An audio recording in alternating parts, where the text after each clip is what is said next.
So, what if you have an immediate need, an immediate need to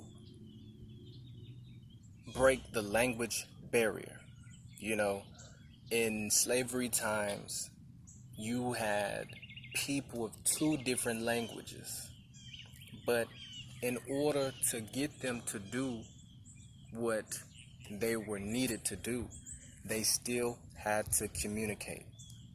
So instead of teaching them fully the language that the one side was using, the other captives had to learn enough to communicate.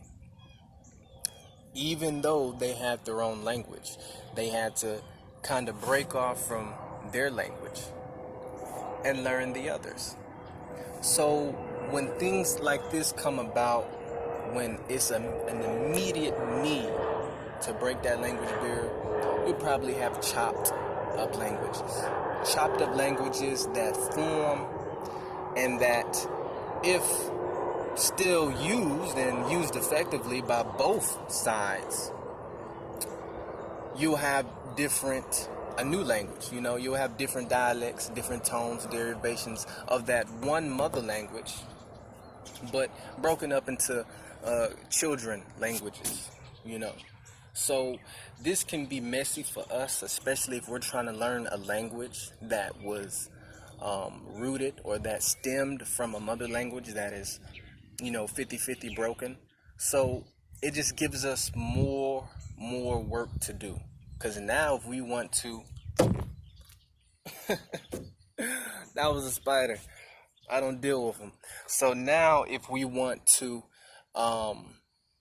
communicate on a level to gain wealth, we must just learn both sides of the language, or both children languages. So you see this a lot of time in the Chinese culture. You got Haitian Creole, you got Patois. All these languages stem from enslavement and slavery. You got different variations of the Chinese language, fusion, different type of Mandarin, different type of language tones, variations, and dialects. And it can get very hectic, and it can get very mind-boggling and irritating. But if you stick at it consistently, and if you're really passionate about creating wealth, I recommend learning all the languages you can. You never know where you're gonna go travel, and you gotta have a big mindset. You can't just think, okay, I'm gonna just stay in this one country and be comfortable in this one country. The chances of you gaining wealth and the chances of you creating wealth with that mindset is very slim. It's very slim. You may get you about a couple thousands, 10,000s. But if you want quarter mils, millions, you're gonna have to learn some languages. You're gonna have to network. You're gonna have to connect. And you can only connect by communication.